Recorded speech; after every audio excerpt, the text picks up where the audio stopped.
Hey everybody, welcome back to What's Bass up? Podcast, and I think we're on 12. I don't know. I think it's 12. No hard evidence for We do this at the beginning of every one of We them have to now. try to recount where we are. But today we got a great special guest, new friend of ours, Parke. What's going on, Parke? Hello, everybody. Good, How's it going? man. Hey, so Great. Parke is from Colony House, owner of Brothers Studios. Man, what's going on? Nashville, Tennessee, right? Yes, in sweet, balmy Nashville, Tennessee, as it feels Balmy. right now. Where are you guys? I'm blanking. We're in Lexington, Kentucky. That's right. That's right. That's right. Just a course little you are. bit north, a little bit east, and one time zone before. Yeah, How, the time zone is annoying, but besides that, it's fine. Yeah, I it's get good. that time zones vibe. How is the weather there right now? Because here it feels like we're edging on summer, like already. Same. It's kind of crazy. We're Same. there, but we still got nice nights. It's not like obliterates you sweating at 9 p.m. So Yeah. we're not there yet. It's okay for now. We'll see how it goes. It's like cool mornings and cool evenings, which in my opinion is like can't really get any better than that, and not Absolutely. too crazy hot. So anyway, that's I say balmy. Balmy. It's very very. We're just in the thick of spring, and I love it. Mowing Yeah. grass, yard Yep. work. It's the best. yeah, balmy. I'll put that in the word book to use later. I So feel I'll like pull that out. we're always like 2 or 3 degrees cooler than Nashville, even though we're Mhm. within 3.5 hours ish. Seems like it's just a little less, and then like in the winter we're gonna get a lot more snow than you. Got it. But in the summer when Nashville's like hot, Uh-huh. we're really hot too, but not Yeah. not to the extreme that you guys get. Nashville gets pretty gnarly. It does. Yeah. But that's the fun, right? That's the Exactly. fun. Yeah, that's He's the right. fun. Well, man, I feel like let's get into it, man. Where you been lately? Where you guys been playing? You all have been doing a huge like nationwide. Are you staying in like the contiguous 48, or were you guys outside of that? Did you go Canada, Mexico? Contiguous 48. We I like did. that. We added after the tour. So yeah, we just wrapped up a headline tour, the Mhm. Cannonballers tour for the So record. awesome. Cannonballers. Yep. It was awesome. First time playing in Lexington. That's right. And Nick, we you had were Went saw there, you guys. It was great. we had a great time. It was was it Manchester Music Hall? That Yes, venue was sir. awesome. Yes, sir. So it was pretty. We announced the tour. We started selling tickets, and then very close to the tour, like starting, we added a date in Toronto, and that was the last date that we did, which was Nice. this past weekend, which was awesome. Another great show. Every time we play Canada, we always have a good time. They're just so incredibly kind. Mm. That's what they and say. it's true. It's true. Can confirm. So yeah, we I think it was 35 shows total, which Nice. Nice. it's funny. We were joking about how every year we try and get a little bit better about not playing as many friggin' shows. We when I was younger tour, which is when I hopped on board back in 2014, I think there was 50 something shows on that tour. And Just, like, out progressively for we've it. been just going. Just Nice. I Not mean, coming home. Granted, those earlier days, like all we knew what to do was tour. So it was like, you want to go on tour with them? Mhm. Yep, let's go. And we averaged for I think like 2015 and 16, we were gone like 200 days a year, like something like that. It was, Mhm. I mean, in hindsight, you got to do what you got to do. But Yeah, man. Yeah. now That's that we some all have work. kids too, it's like kind of got to like cut back on the shows a little bit. So Yeah. And Wrapped that's up going to that be a tour healthier just now. lifestyle for you too. precisely. Mm-hmm. So I mean, you kind of anyway, got to always do we the wrap- groundwork. Yes, you're right. Hey, random, since you mentioned it, I've got a potential gig that is going to be in Toronto. What was that like border crossing experience like? I assume you have to have a passport. Like what do you have to go through to do that? I've never experienced the international travel for music thing. It depends. It depends totally on the people, like the border agents.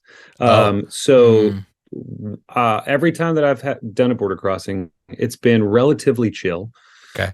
What can happen is, well, depending on how big the show is or how if it's bus, fan, trailer, how much gear you got, yada yada.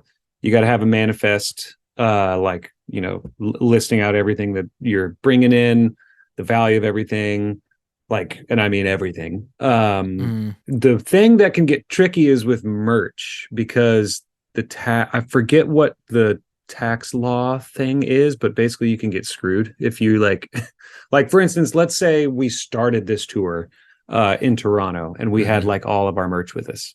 We would have paid out the wazoo. So what a lot of bands do is they'll book a hotel room right at the border, and they'll literally just drop the majority of their merch into a hotel room and just take what they need for that one show.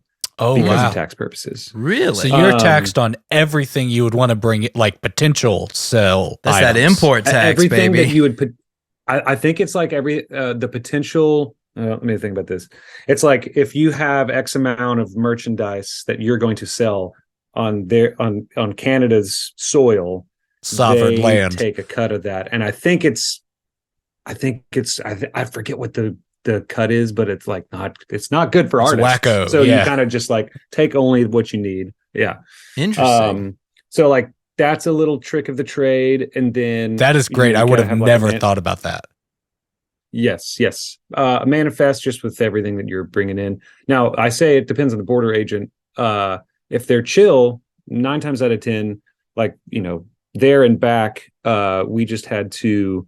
Well, we flew into Toronto, so we didn't have to do this, but the guys on the bus, the crew, had middle of the night, get to the border, and usually they just ask you to get off the bus. They have, they'll look at the passport, make sure that okay, there's the guy right there. You look like him. What are you what are you doing in Canada? Playing a show? Okay, see ya. But if you get the bad egg who's had not a great day or a great night, they may make you dump the entire trailer and go through literally every single piece of gear. Oh my gosh. That's happened. So our buddy Troy, who did lights for us at the Toronto show, he's toured with a ton of different bands, and he was used to play drums for Judah and the Lion. And I think he was saying that it was with them that there was one time they were crossing the border, and the agent made them dump the entire trailer, and they had to go through everything. And it's always at 3 a.m. or whatever. Absolutely. Yeah, it can't be at a good time. No, it's never at a good time. Again, I've only had chill experiences. So just as long as you got all your ducks in a row, you'll be fine. Mm-hmm. I realize you're not the authority on the. We didn't warn you that we were going to ask you about Canadian border crossings. Yeah. When you're talking about the manifesto, I just went through it, so. Yeah, on the manifesto thing, I mean, are you talking about every single pin in your backpack, that specific? Mainly just the gear, I mean, every cable, every pedal, every pedal, amp, guitar, nice. And if you have serial numbers for everything too, that looks better. I mean, imagine you are the border agent, and are these guys actually musicians, or are they trying to smuggle something across the border? The big question. Got serial numbers for literally 300 items that you are unfamiliar with, but it's I recognize Fender. These guys are probably musicians. You know what I mean? That's so interesting.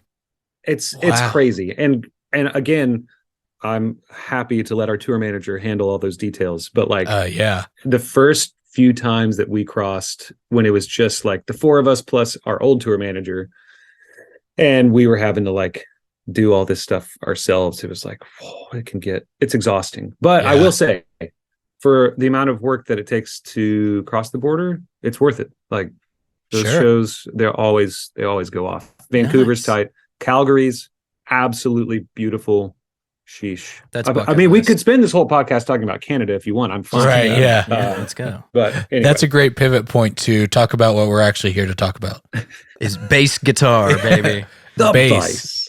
Yeah, dude. So I guess when I saw you come through town, I saw a whole lot of P bass as the regular. Is that true? Does that still ring true? That's home base for you? Well, it's funny. I have always been P bass kind of only. I had I forget what model it was. I got a jazz bass back in 2017, 2018. The problem with jazz basses historically for me has been they're always way too bright, and I just always was missing the sound that a P bass got me. And so this tour and this album, I've become a changed man. Oh, So tell me. our producer, Chad Copeland, epic dude out in Oklahoma, he had this, it's honestly not like anything crazy. It's just a made in Japan, late 90s, early 2000s jazz bass, the JB62 reissue, which, I mean, there's like a million versions of the JB62 reissue. But for whatever reason, which again, made in Japan, there was just something about it. It had a vibe that just worked with all these tunes on the Cannonballers. And so, like you do after you make an album, the different, trinkets that were used in the making of it, you're like, well, I should probably go get some of those. Yeah. So I was scouring Reverb and wound up copping this pretty much the exact same one that Chad had. It's different Nice. color, black. Beautiful. Got it right here. This guy right here. Oh, yeah. Very nice. Simple, very basic. Pun intended. However, wow, I'm assuming, I can't hear you because I don't have my headphones in, but I'm assuming that it's already been talked about on this podcast when you say the word basic bass. Pun Has that intended. been- Okay. Okay. Yeah. Oh, we're killing. We're on the nose, baby. On the nose, just pew. Yeah, so I got that jazz bass, and it's been kind of game changing for me. Beautiful. Nice. Another aspect that makes it game changing, because it's still a bright boy, is put flats on it, but not just any flat wounds. Tomastics. So yeah. Nice. it's what's his face uses, Pino Palladino. We've heard of him. That guy. Yeah, it was a friend actually who got the signature Pino bass. He didn't really like the Tomastics. He preferred, I forget what brand he prefers, and he was like, "Do you want these?" And I was like, "Yes." Yeah. So they had actually been living on another bass, a Veritas, kind of one-off custom 503 bass that I have. And it was vibing on that. And then when I got this jazz bass, I was just like, let's see how this works. And it's kind of, there's actually only 2 songs on this in the set from this past tour that I played on the P bass, nice. which was Oh Yeah and 220. Everything else I was just chilling on the J bass. And Nice. Wow. yeah, very monumental for me. It was I was definitely carving out for myself a very particular sound with my P bass and the pedals that I had kind of worked. But a lot of things changed on this tour with my whole setup, not just bass, but like pedals and everything else. Yeah. So I saw on the tour that you were also playing a good bit of like keys with you. And I did not get a close look at that. Is it key stuff, or are you playing like synth based stuff? So both. We Nice. have what is it? The Nord Electro 6D, which back in 2020 for the Leave What's Lost Behind tour that got cut short because of COVID. When we were, I guess we got it right before that tour, the Nord, and we were like, this thing is red. Why doesn't Nord make something that's not red? So we literally white gaffed every bit of red that we could possibly find. No kidding. Awesome. And then 2021 tour we just like doodled on it, and it looked kind of janky but kind of cool from a distance. Yeah. And then for this tour we got don't quote me on this, but I'm pretty sure Sequential Audio, Dave Smith, RIP, the last synth that he worked on is called the Trigon 6, and that's the synth that we got Nice. for this tour, and till the end of time.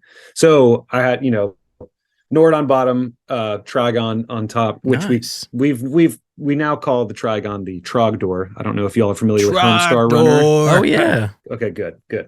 So Trogdor on top, Nord on bottom, and yeah, a few songs I wasn't even playing bass. I was just doing synth bass and key stuff, which is honestly a lot of fun. I was nervous because I'm used to having a bass in my hands. And even though piano was my first instrument, so like you would think, I'd feel comfortable, but there's just something about being on stage and like just doing this that it felt weird at first, but then it all worked out.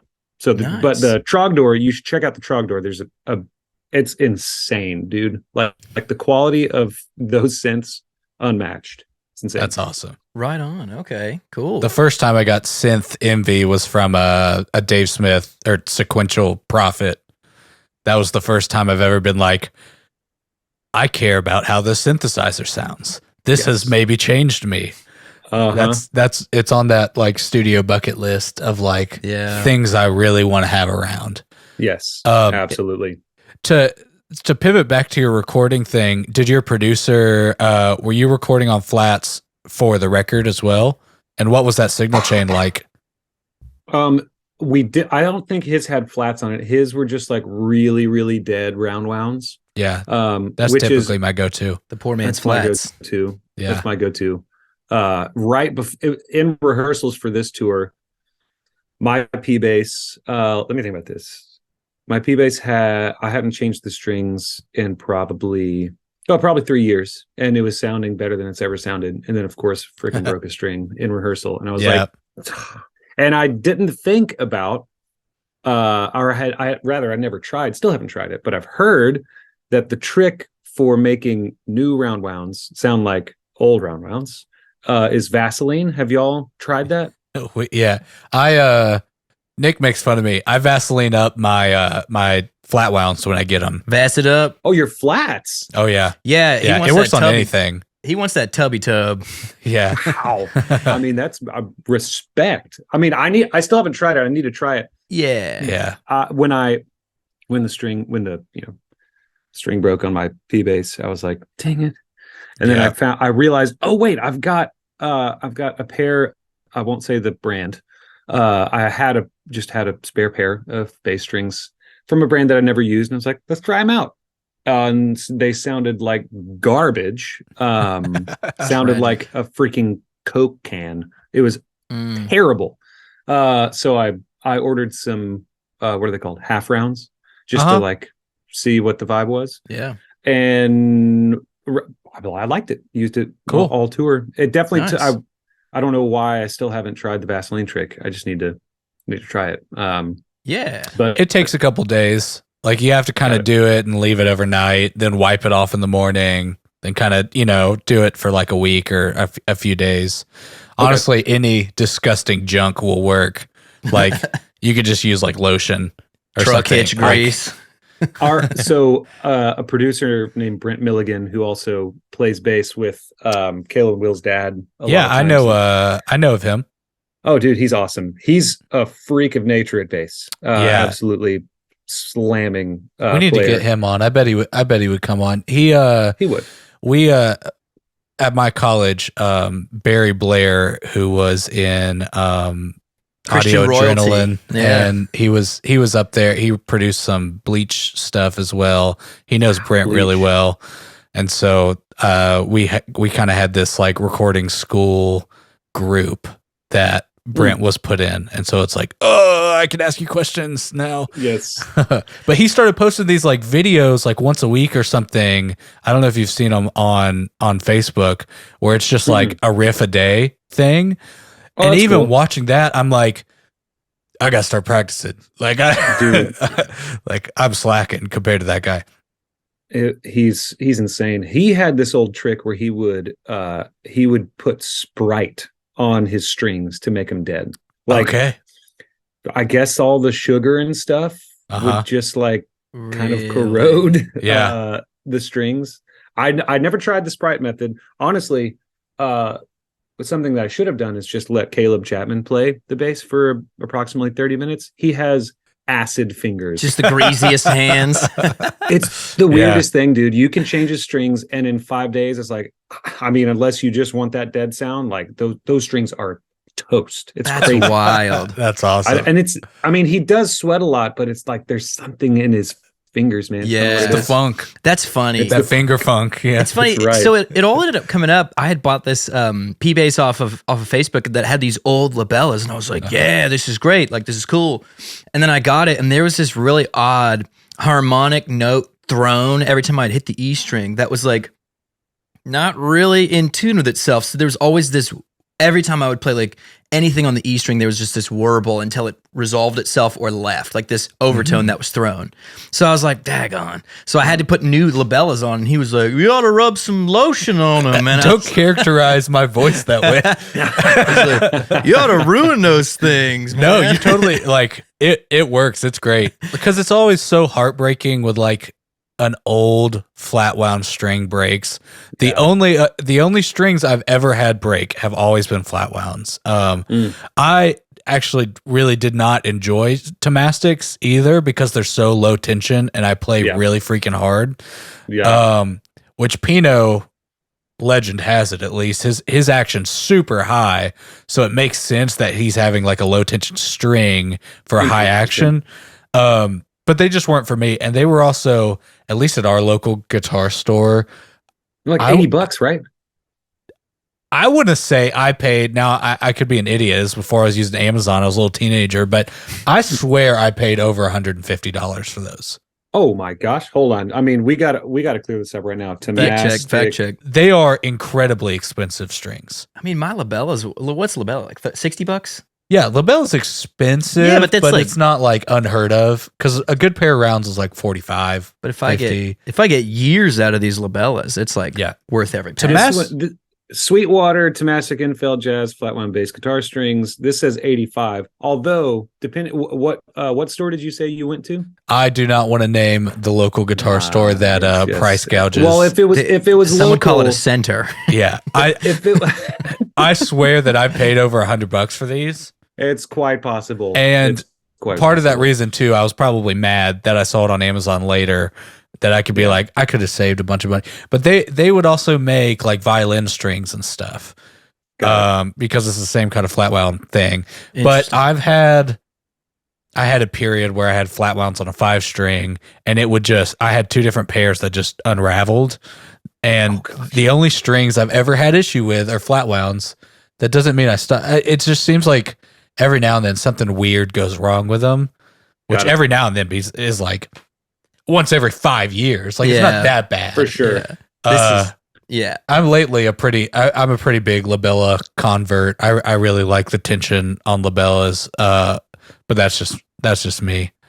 I've had a pair of labellas in the past that I really liked. I think one of the things, interestingly enough, maybe it's just like how it's interacting with the jazz bass, but like the low tension thing. Well, here's another like just nerdy situation. Love it. Working with Chad on the record. I've always historically used thick picks. Actually, what's it? This one right here, the 1.14. These guys, I used to use these exclusively, and I mean, like you can't bend them; they're heavy AF. And whenever we started recording with him, he was like, "What pick are you using?" Like that was the first thing. Whenever I was just like trying out some stuff, he's like, "Throw that away, and let's get a much thinner boy." So I'm legitimately on the same train right now. Okay, so these are my current the 0.73. Yes, these are all about ones. Yellow Dunlop. It's all about yellow Dunlop. That's the one. The 0.60 are the close behind. So Scott has both of these on his mic stand for different songs, like for just funny. It's crazy. And these are definitely what Chad prefers in the studio. This is what I preferred whenever he was like, stop using such a thick pick. And also, I don't know about y'all, but the way that I hold the bass, when I'm striking the string, I'm kind of going at it like at an angle. Like my pick's not necessarily flat, just like true like that. I'm kind of scraping almost down on it. And he was like, also, he said, stop doing that. I want to hear just real like flat, like he's a nerd with tone. He's a genius. He was an engineer first for years and then started producing about 15 years ago. Regardless, when he's playing guitar and or bass, and he's a killer bass player, it almost looks like he doesn't know what he's doing because of how he's holding it. And he's like, I want the pick to be just like right here. And then sometimes on guitar, like to get the just sound that he's hearing, it kind of looks like he's just learning how to play guitar. Obviously he's not. And so anyway, converting to the yellow Dunlops was big for me. And it started making me play a lot less hard and a whole lot more like, I remember when we first started rehearsing for this tour, and we rehearsed for like 2 months. It sucked. I'm going to be honest with you. Too much rehearsing. Because I wanted to get away from the scratchy, like angled vibe that I had been doing forever. And I wanted to start implementing the just flat. And so my wrist, like my whole right arm, had to get used to this whole new way of playing. And I quickly realized like I can't play quite as hard. Okay, now I need to like kind of angle my shoulder just a little bit differently, like all these different things that made me realize. I'm realizing now with the Tomastics, with the low tension, I feel like if I would play like I used to play on it, I would hate it. But just because of how like changing the style of my playing, that like I think that's why I'm digging it right now. But what's fun about gear and time is that I'll be on to something new, I bet, in a year or two. Exactly. I don't even know what that will be, but I'm excited. That is that's the disease, right? That is the disease. I do want to point out that at this point, I always like to think in my mind of like how far into our podcast do they become unbelievably in the weeds. Buddy, we're here. We're here. We're here. But it's great because this is the one place to be like super lost in string tension and pick width. Yeah, so, and looking at our analytics, like now that we know that 40% of our listeners have turned this off. Welcome to the real ones. That's right. It's good to see you again, That's right. guys. Oh, glad to be here with the real ones. Yes, dude. sir. I'm on the thin pick thing too. I like the big triangle ones because I just like a lot of area, but it's just the Fender mediums. I just bought a ton of them off Amazon. But then Fender picks, I see. Yeah, just because I don't necessarily care. Like I don't see. I it sweats right out of my hand. It'll shoot into space. I will say the interesting hack for me has been a felt guitar pick, not the bass version. Yes, mix picks. What's with big pick pushing huge picks on bass players? We always the big pick industry. I mean, it's just like why do they make you? Yeah, why do they? They're like, well, it's a bass. So you got to have a huge triangular thick pick. When I hear someone play acoustic guitar with a thick pick and like a small body guitar, to me that's one of the best sounds I've ever heard live, at least. And it almost seems like it's maybe like an inverse. As the string gets bigger, as the whatever, that attack, you're bending your pitch more. You're not like, the more you're doing this, the more, and the harder you're doing this, the more your pitch is just fluctuating, and it doesn't sound as in tune. Like sometimes when I was doing studio stuff, I would auto-tune my bass to a pitch so that it feels more consistent, and then mix that with a synth or something like that. Oh, like that would be one of my go-to, because it floats so much. With the felt pick, it's not for everything, but if it's like you play different when you play with a pick. Like there's certain things you articulate different.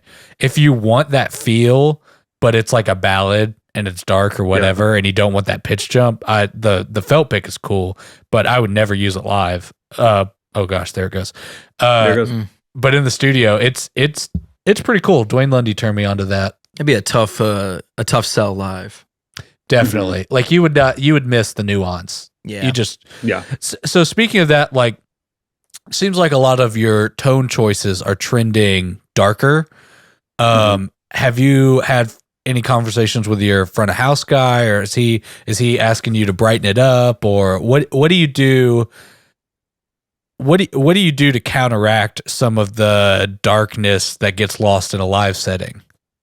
Great question. So one way that I counteract it is are y'all familiar with Brown Amplification, that pedal company, the Protein pedal, which is the dual drive? Oh, cool. I highly recommend checking them out. They're amazing. That pedal is insane. And it on my pedal board, that's the one that I never change it out. It's so on the left, there's like a blue and a green side. The green side is a copy of like the Noble's ODR1, the Nashville Overdrive, and the blue side is, always forget, it might be Blues Breaker, might be forget what the circuit is, but something that he did, it's a guitar pedal, but something he did internally is he put a low output. I forget. It's either low output or high output transformer that basically allows for more low end to pass through, and consequently is a very good drive pedal for bass.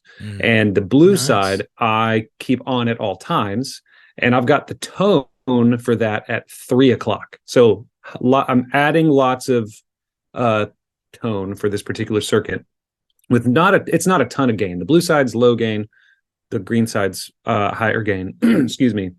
And so I'm just adding a little bit. I'm adding brightness and I'm adding a little bit of grit, not that much. So that kind of gets the snap, the more just I would say it's more of a presence boost than it is like a top boost. So I do that, and then my signal chain is I kind of went for it on this cycle. Love it. I'm trying to think how I could even show this to you. I have basically 2 sends to front of house. One is, so my guitar goes into Brown amplification, also makes a thing called the fixer, which is a buffer that's got 2 outputs, one to a tuner and then just a regular output.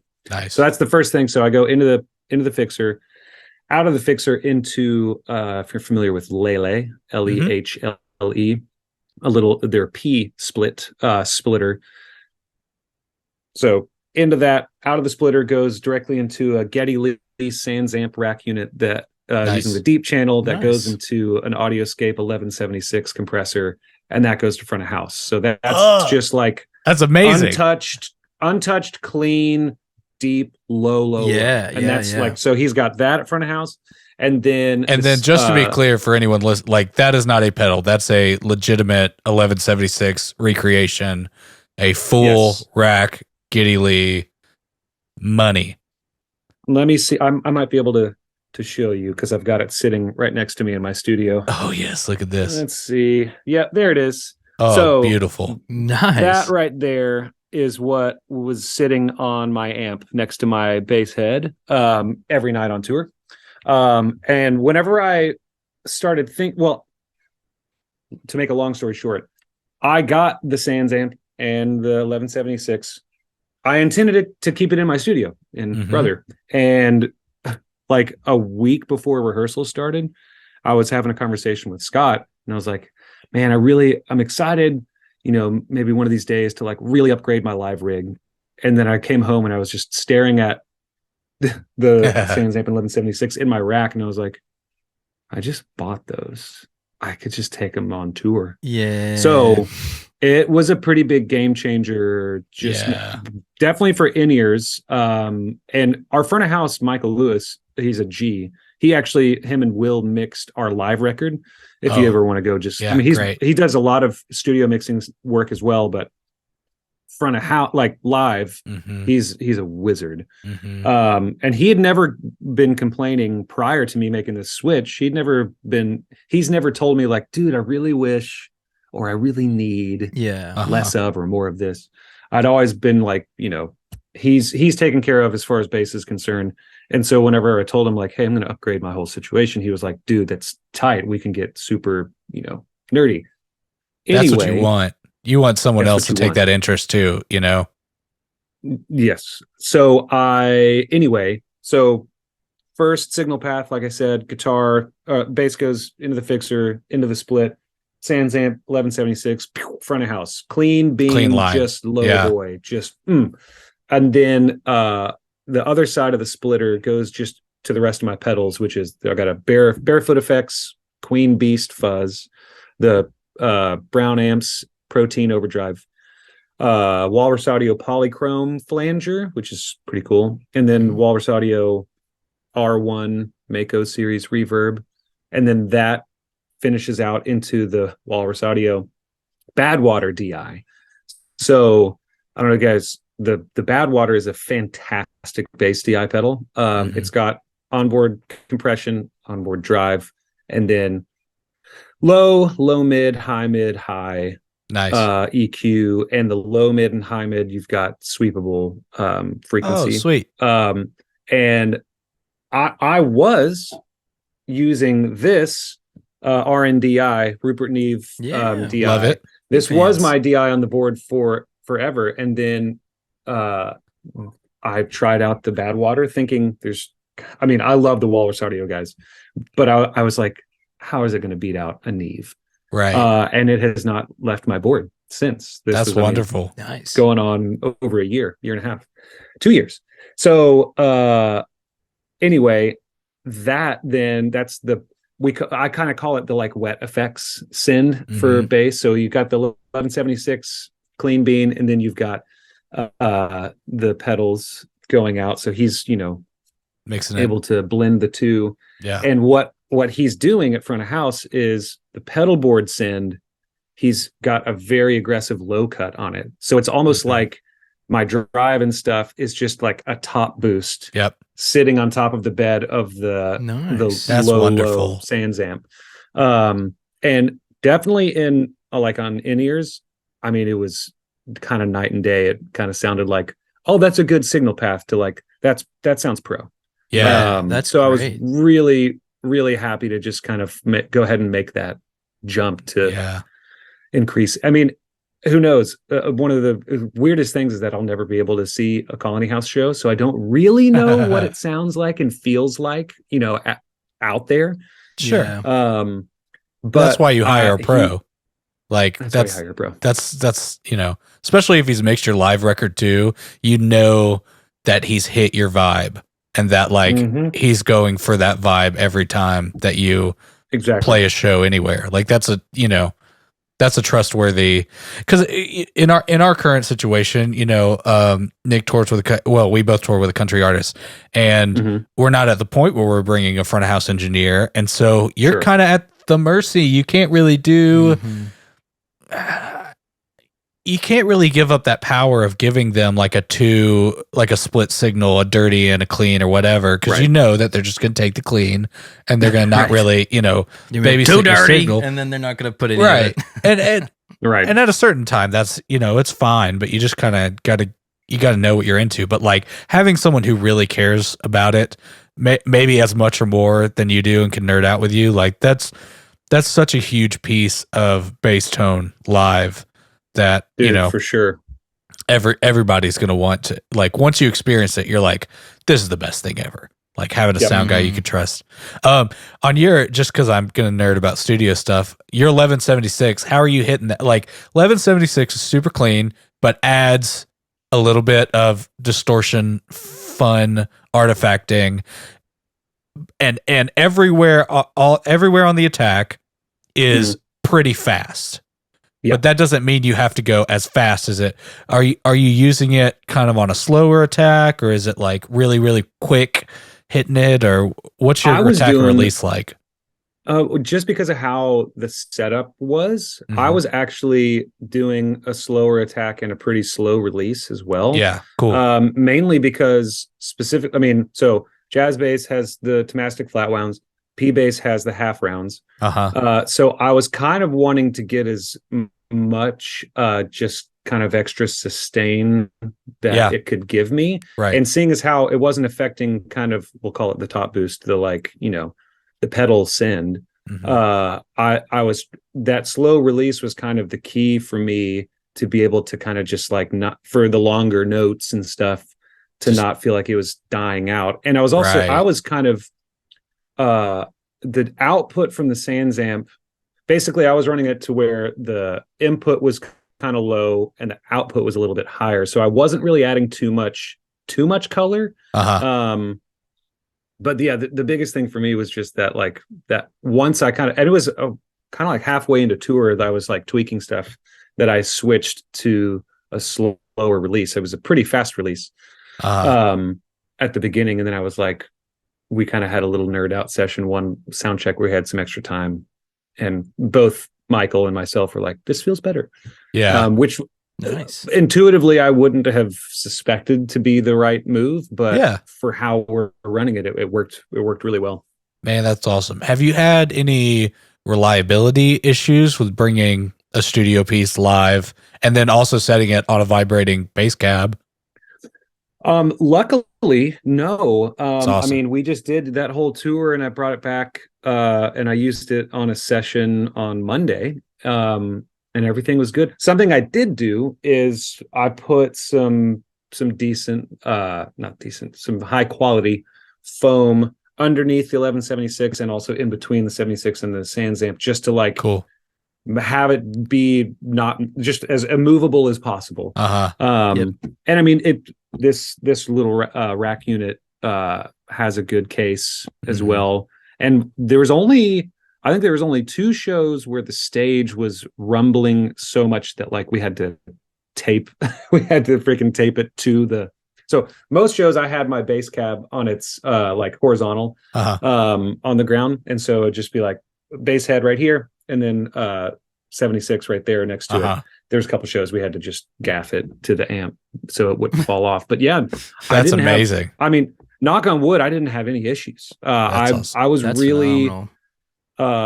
skeptical at first, not because I didn't believe in either piece of gear, but more just like, you know, so actually Chad was telling us, this was when we were still recording the record, he was telling us how a buddy of his years ago was like friends with one of the techs for U2, and U2 was playing, I think, somewhere in Oklahoma, and Chad and his buddy got to go just like walk around the stage, like underneath the stage, backstage. And it's like, you know, Adam Clayton's got like 2 full racks of outboard gear that his stuff is going through. Obviously the Edge has, you know, a freaking warehouse full of shit that it's going through. Same with Bono. And I remember thinking like, wow, who knows when we'll get to the point where any of us will be bringing out outboard gear. And that was the thought that triggered like, I just bought some.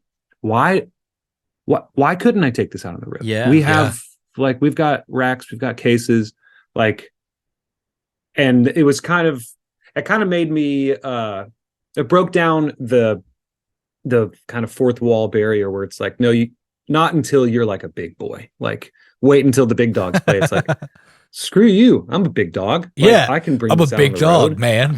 Like, no I'm negative self-talk for the boys. So it was just, I don't know. Again, very happy with the sound, very happy that everything's working, knock on wood. That's awesome. And I don't intend on like I'm going to only add to my rig. You know what I mean? Yeah. It's not going to get any smaller, I don't think. Love that. Always love that. I've only heard good things about the Audioscape stuff. I've got a couple orders in with Stam Audio for some studio stuff that I'm interested in checking out. But Audioscape seems to be, you know, an American made alternative.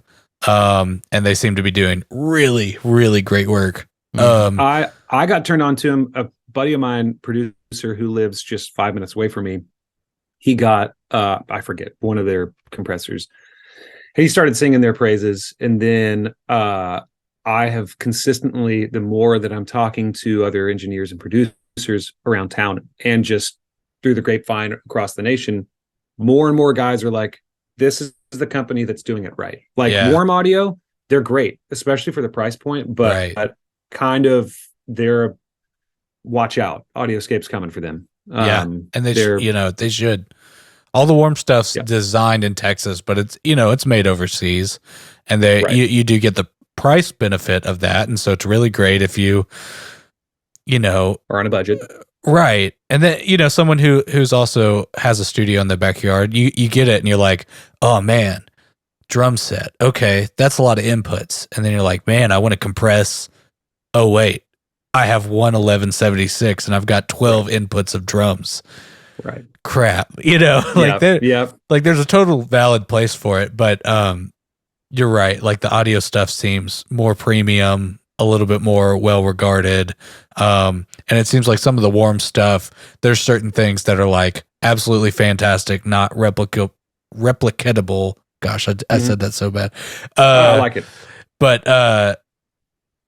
it's there's certain hit or miss things about Warm. To me, like I'd love to bring the Warm 1176 on tour with us, just because it's like if it goes down, I might only be out $600 or $700 instead of out, 1,200. But I'm also touring in a van, and it's a lot tighter, and I really can't take any of those things right now. Yeah, it's tough. It's tough. Yeah, with your rig setup, what's your amplifier head and cabinet? So Tyler amps, Sweet. made. I don't think they're still actively making bass amps, but years ago they made this. It's a clone of the. It's a B15 clone. I think I've seen you use it. Well, so I used to use that. Oh, okay. This one is modeled after an Orange, and I'm gonna freaking forget which model. Orange makes some insane bass heads, or bass amps, just in general. Whatever kind of the big boy one is, this Tyler amps was modeled after that. Nice. So it's an 8x10 cab, and then this Orange Beautiful. OD. No, I forget what it was called. I don't even know if this Tyler amp one has a model name. If I'm being honest, I think it's just just says Tyler amps on it. But it's been the way that I'm running everything live. The amp is literally only there for stage volume. It's just to feel the rumble. So I've loved this amp, but I'm interested to see if there will be an amp in my future that will make me want to mic it? Use a signal from that. Right. Yeah. Mic it. 10 times out of 10, playing bass through a guitar amp and miking that sounds about 1 million times cooler than miking a bass amp, in my opinion. Mainly because, and I mean, in the early days, I think about this. Circa 2013, I have a side project band called Young Villains, and when we were recording, I got super, I was like, ooh, I'm going to get a DI from the bass. I'm going to mic the bass amp, and I'm going to do I forget what the third thing was, but I had 3 signals coming from it. And I was like, anytime I go back and solo all the channels, much like front of house at a country show, it's like, oh, well, I'm not using those. I'm just going to use this one. Right. But every time that I've plugged a bass through a guitar amp, there's just something inherent. I'll say it this way. Clean DI signal is what it is. It's moldable, and you have all the low end that you need. And so to have a second, send, the question then remains it's got to be cool enough to use. So where are we going to get that character from? Obviously, the I was describing earlier, my wet effects top boost signal for front of house. It's the same concept. Because you're cutting out all those lows. It's pretty. It gives a interesting flavor. Yep. And a similar thing would be done with a guitar amp. Obviously, since they don't have as much low end, you get the same kind of vibe. And then, especially if it's like a Benson or like a vintage Fender or something like that, that's worth capturing. Yep. But miking a bass amp, I mean, we did that actually on the Tour de Compadres 2015. We were opening up for Need to Breathe, and I was doing the Tyler amps B15, and I had the DI send, and we were miking the cab. And because that B15 honestly doesn't have a lot of low end, it worked. It was cool. What were you miking it with? It's at that point it was either a Beta 52 or, dude, actually maybe it was a 57. Now that I think sick, yeah. I was might have just been you want to sound like a guitar, 57. Man? Yeah. Exactly. I think that's what we did, if my memory. No, that's sick. Brent just posted a video on one of his riff things, or maybe he posted it shortly after, and it was his SVT, practically flat but dimed, and maybe he was in the bright input, and then on one of his speakers, he's like, "I just use a 57. Just use a 57." Yep. And we had Jimbo Hart from Jason Isbell's band, who's like, "Yeah, I just make my Ashdown 810 with a 57 because it sounded the best in my ears." Yep. Like, I always say the people's mic. It's the great equalizer. Dude, I mean, tried and true. It just continues to find itself on top. It just wins all the time. It does. Yeah, back to what you said earlier about putting the foam under your rack. I had done a bunch of that stuff too because I had actually shook in the trailer. I was carrying a 6-piece rack, just like a Demeter. I was actually carrying a DBX 168, the People's Compressor. The People's The Compressor. People's Compressor. That's right. Yeah, I was carrying just like a little rack setup, and I was sending my 2 lines because I was traveling with the front of house at that point, and that's great. So I was sending them a super dirty I have a VT bass Sans amp, which is similar. Very similar to the Geddy Lee, and has an immaculate vibe. I've never owned one. I've used one, and it's very, very tight. They're oddly really, really cool. So I was sending like a really dirty, like I'm like a crushed send from that, and then I was sending a clean from a Demeter. But long story short, I had after I think it was a year and change of just, dude, I don't know.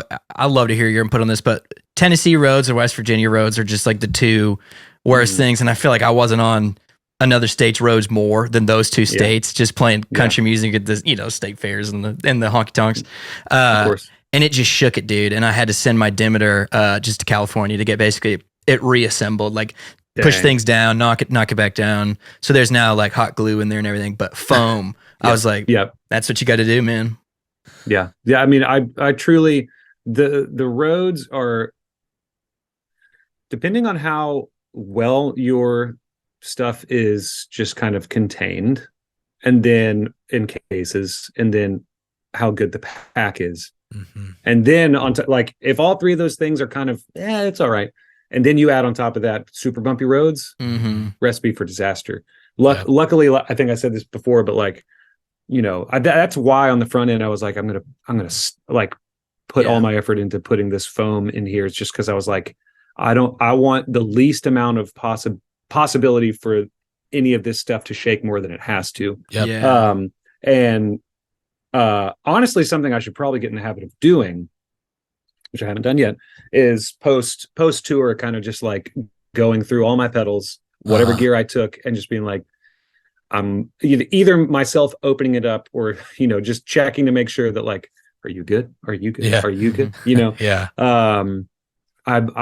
I haven't done that in the past, and probably be a smart thing to do. There's a weird film of dust that is like club specific that coats my gear. And I'm like, this isn't like house dust and this isn't dirt. I don't know what you are, but it's always coating my stuff in like the club scene specifically. Were you guys in only clubs, or did you ever do any outdoor dates? Because when you mix the 2, it's just like a concoction. Luckily, we didn't do any outdoor dates. I don't even know why I'm saying luckily. Most of the venues we played, like we did a lot of House of Blues, and then I mean we had the good fortune to play a lot of great spots on this tour. In the past, like 2021 tour. I'll say this one example. 2021, the Back Before You Know It tour. We played 5 shows in Florida. Love Florida, love y'all. It's a lot of shows in Florida, and most of them were like 300 cap rooms or 500 cap rooms. And yes, there's a dust, there's a film, there's there's also humidity there, so you get the double whammy. True. There's something extra murky in the air in clubs, even if it's the dopest club. Shout out to the Eastern in Atlanta. It's amazing space. Not a cleanliness thing. It's not a cleanliness thing. It's just there.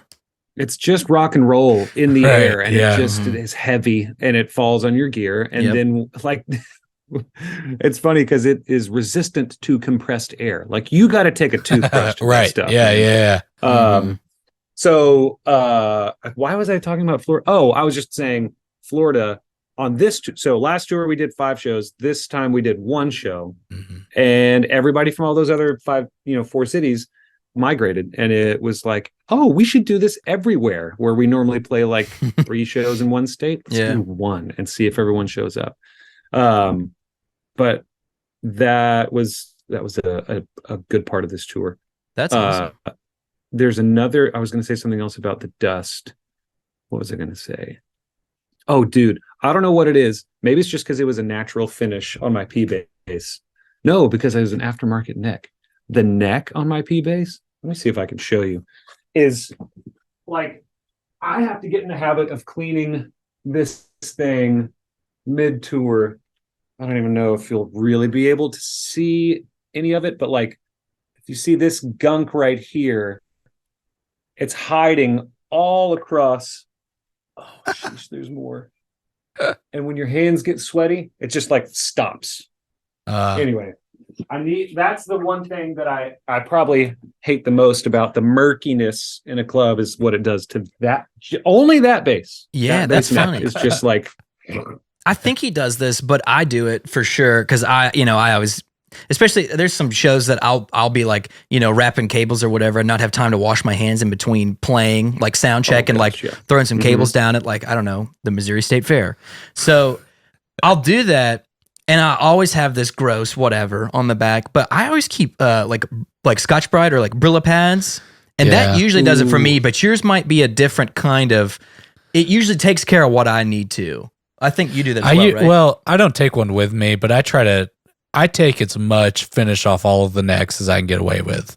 So I use mine as maintenance. My main bass is a vintage Yamaha BB5000, and it's a fantastic instrument, but it being a neck through bass, it's got a gloss finish because it was just when people were not doing nitro anymore. So it's got a gloss finish all the way through the back of the neck, and I hated that. And so like if you look at the back of my neck of my precious instrument, now luckily when I got it, someone already started doing it, and so I didn't have to feel bad about taking a vintage instrument and just like all down it. Sandpaper. But like if you look at it, it's like shiny, matte, shiny, like that's my that it's just. But the Scotch Brite pads, yeah. So with the touring stuff, this is kind of the dilemma I'm at because I have a bass that I love very much. Do you bring your main basses on tour with you, flying, all that kind of stuff? Have you had any mishaps? Flying's the real kicker. That's what we talk about a lot. Flying scares me so much. I have a crazy SKB that I can put under the plane now, but what do you do? I'm always nervous. Yeah, what do you do? I've always yes to basically all the questions. My P bass and jazz bass are my main basses. They're always on the road. I have yet to do a fly date now that I've got my jazz bass because my gut I have mono bags for my you live in Nashville, so of course. Right, exactly. But they have stood the test of time. I will say this. No, they're great. I hate the way they look, but they do their job like they should. We're both mono guys too, so we're part of the team. If I'm using a gig bag, that's what I'm using for sure. Yeah. Anyway, right sorry, now. your mono bags. I haven't had any. No horror stories for me as far as like TSA doing anything. But that's if I'm flying with a bass, it is touching me and me only. I'm not giving it to an agent. There's been times where I've gate checked it and it's been fine. Sometimes you have to. Sometimes you have to. And honestly, gate checking is a million times better than if you were to actually, check it fully under the plane. Even if you have like a dope case, like Caleb, the one horror story I can think of wasn't bass. It was Caleb flew with one of his dad's like big boy, like foamed out perfect case for an acoustic. Like that thing in that case is indestructible. And somehow a crack happened in that after this one trip, and I was just like, I don't think it's ever worth, especially with an acoustic guitar. I don't think it's ever worth it to put that under. But like, basses are just the end. Quick story time. The end of 2014's When I Was Younger tour, my first tour with the boys. We ended that tour by spending 3 days at South by Southwest. So you play a long tour and then you go play South by, and I will confidently say till the day that I die and advise no band should ever do that. That is just the worst way to end a tour by playing more shows. Man, South by is hectic. South by is hectic. South by is great for all of its own reasons. Anyway, by the time we got to those South by shows, and the ones we were playing, the showcases were like pretty crappy. And I was something that I brought early on to the live show was I moved around a whole lot more than the other bass players. So I was just like, I was rocking and rolling, headbanging. Yeah. And then I got to the point where it's like, you know what? I'm throwing my bass at the end of every set. So I literally at South by end of the set, I would just chuck it. And I remember the first time that I did it afterwards, Caleb was like, "What are you doing?" And I was like, "It's the bass, man." Like chucking it on the ground. Fine. Like this thing has had much worse. Like throw it on the ground straight.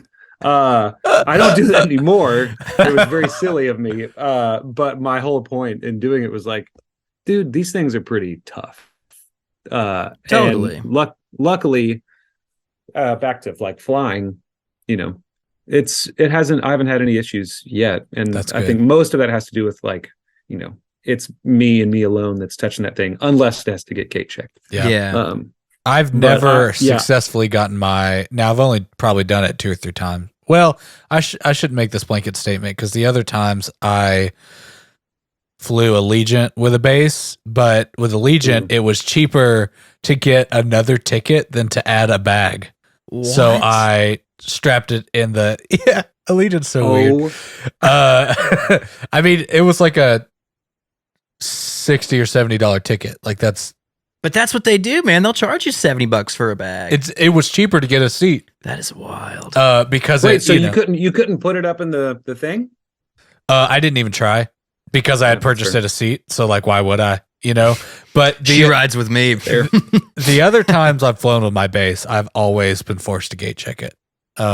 Really? With that being said, this bass player, Adam Neely, who has a great YouTube channel, like last night posted a video about flying with basses that I feel like is the most comprehensive and relatable that I've ever seen, because he did a bunch of international stuff.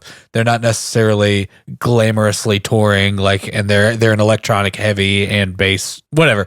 Yeah. All that to say, there was a little tip in there that I didn't expect, that I think is a great idea, that he said if he had to gate check his instrument, he waits until a person is there and he tips them.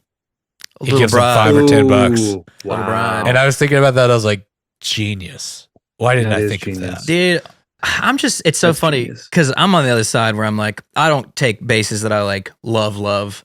Like, I mean, I like my basses, but if they got snapped in half, I'd buy another American P bass. Like, it's nothing special. Right. Yeah. One day. You don't know what love's like. I might not. With bass, I might. I know I got a Rick, but she stays at home. So, yeah, you don't take a Rick on the road. Well, she's been on the road, and oh, Ricky, she turns heads too, but it's terrifying the whole time. So, my goal, my dream, right, is to play. So we were doing this fly date in Las Vegas, and I couldn't get this case in time. So I thought, they got a Guitar Center, dude. Like, why don't I just buy it and return it? You know what I mean? It's like the free rental. But I'm just not a gear snob at all. I'm like, it's got a couple strings. Like, it'd be fun. It'll work. I think the story would be way worth the process and lack of your own. So would you ever? Did you actually do it? No, but I will. I 100% will. Bro. I mean, I'd do it. You could buy something nice too, dude. You could go get that Vegas Guitar Center's got a nice room, man. They got a nice room. I mean, you could go get something real nice. Say, I'll say this. I mean, that would make for a pretty solid YouTube video. For the next 10, for 10 shows, I flew into the city, bought and returned. And you you have to run the gamut of all the brands though. Yeah. So it's show number 1, it's got to be Yamaha. Show number 2, it's got to be Ibanez. Show number 3, Fender. Ernie Ball. Ooh, yes. I'm playing the sound gear. Came with his amp. Can we speak real fast just to bass brands? Yeah. I've only ever owned, minus this Veritas bass that I have. I've only ever owned Fender basses. Yep. And not because I have anything against any other brand, but when I close my eyes and someone says bass guitar, what do y'all see? I probably see a P bass. I mean, you definitely do. I mean, Leo Fender invented the bass clef, so I mean, it makes sense that you would see. I'm just kidding. Yeah, it's Fender. It's Fender. I'd probably see a Fender, but like one of my best friends and probably the bass player I look up to the most, his name's Randall Scruggs. He had. Oh, of course, I'm not going to remember exactly. I mean, he's got an Ernie Ball, and it's insanely cool Dude, how yes. what he Mhm. does with it. But like anytime that I pick it up, I feel lost, which is Oh. very silly. Like I don't feel really lost. I'm more just I look at it, I'm like, something about this doesn't feel right Yeah. to me. Uh-huh. Do y'all have any brands, not even aversions, but like, does that happen to you when you pick up, say, a G&L or a Lakeland, or just, is there any bass that every time like it's a good bass, but when you pick it up, you're like, man, it's not for me. Don't know why. Do you want to take it? I play a five. So my Yamaha is the first mass produced 5-string. It was kind of like a test run, and so they took their widest 4-string neck and they put 5 strings on it. So the string spacing is tight, very tight, abnormally tight, Uncomfortably tight. and I some would say. love it. Like I am so sold out to it. So if I pick up any other conventional 5-string, I'm Out. I'm usually Out on out, it.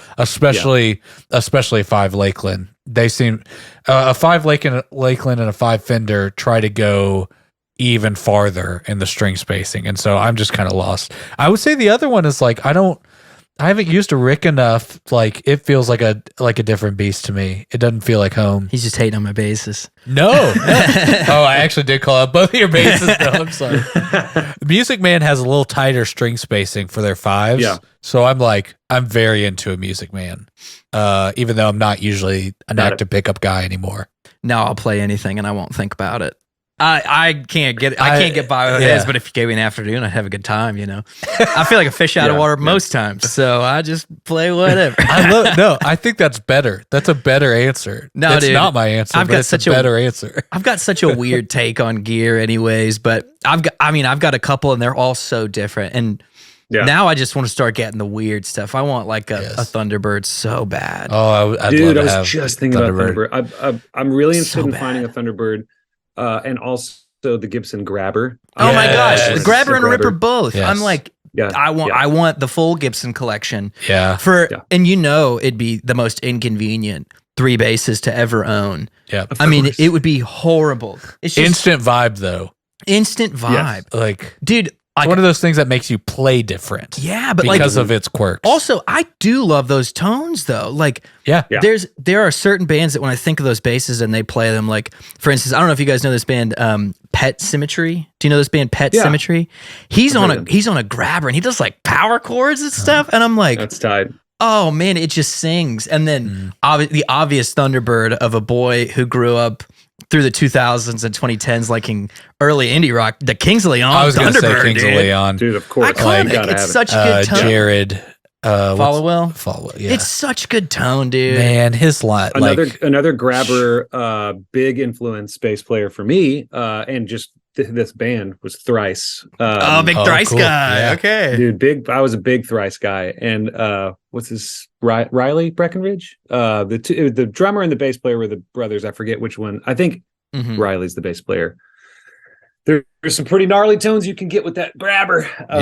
But I've never had the I almost traded something for a Grabber one time, and then the guy backed out last minute, and I was super mad. Well, that's how it goes. You better let me know if you get in a bidding war on eBay, because it might be me on the other end. So let's not drive up the price for each other. Yeah. That's right. That's hilarious, man. Yeah. Are y'all cool? I probably got 10 more minutes. No, if it's that's fine. chill. We can Okay, wrap it up We'll here. wrap. if that Yeah, works. we'll wrap. At the end, I always do love if you got any recommendations for us, music wise, something we need to know about, gear wise, pedal wise, Movies, sure. TV shows, Dude. whatever you want. What's got you? Gear wise, I mean, I know I've already pumped them a bunch, but like the Audioscape stuff is next level. The Walrus Audio Badwater DI continues to impress me, specifically for bass. The Brown Amplification Protein pedal is, in my opinion, a must in a bassist's arsenal for We're gonna have to grab just one, man. incredible usability for drive, live and in studio. Music wise, some stuff I've been getting into. I don't know if y'all saw this morning, but Foo Fighters did just announce a new record. Saw And they it. dropped a song, That's big. Oh, which I haven't heard it yet. obviously the question that's on everyone's mind is who's playing drums. That's right. R.I.P. Taylor Hawkins. But surely Dave's playing drums on the record, right? well, probably. That's the question. Like, I don't know. who knows? Because so I saw a rumor or read a rumor that for these upcoming shows that they're going to be doing, like they're playing a bunch of festivals. They're playing Bonnaroo the night after we play Bonnaroo. So I'm playing Bonnaroo. $1 I'm going to be there. That's right. You're going to be at Bonnaroo? Yep. We're playing, her name's Abby Hamilton. We're playing Outaroo at the campgrounds, and then we're playing the Who's Who stage, or the Who stage on Sunday. Outaroo. Sick. Yeah. Well, I'll be around, so we should link up. I would love to. I was going to say, there's a rumor going around that there's 2 different drummers that are going to be going out, like kind of switching off for those shows. Adam Willard from Angels and Airwaves, and then something McPherson. I forget the guy's first name, but unconfirmed, not confirmed.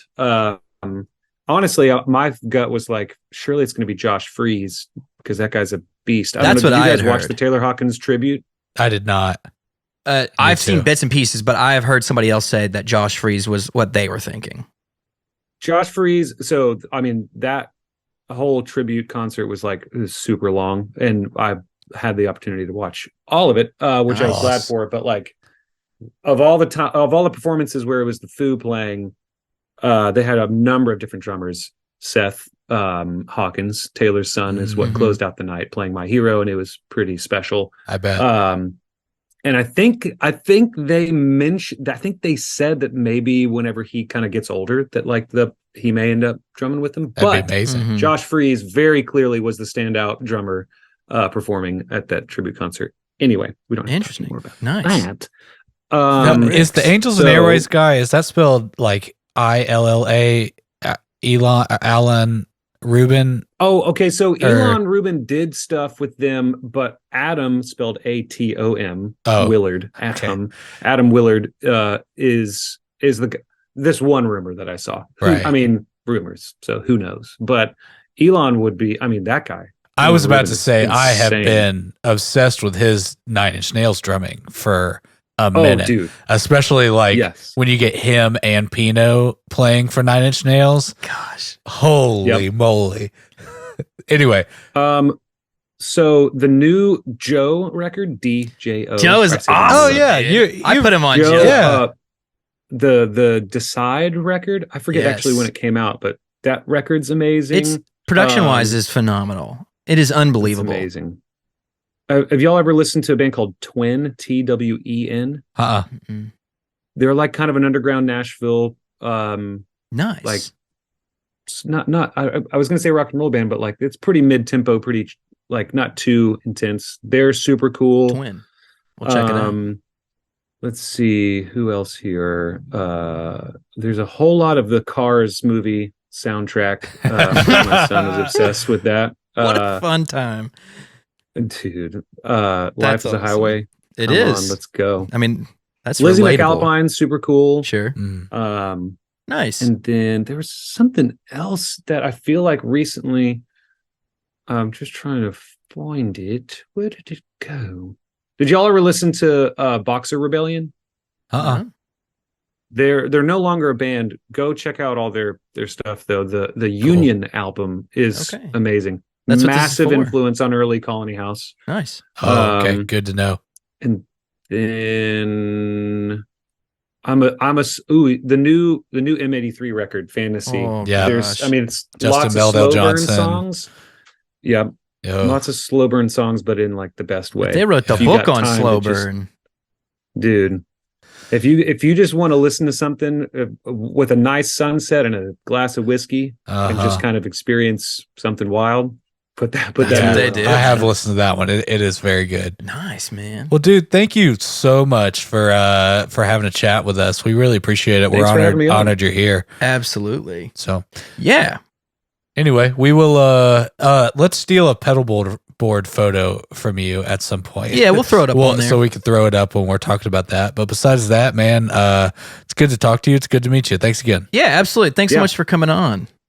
Thank you guys for having me. This was awesome. And real quick, we got this dumb thing. We always talk about Noble preamps, and I think we mentioned the company earlier, but I just had to talk about the way that they're not paying us, but we're evangelizing it like it's a religion. So shout out Noble.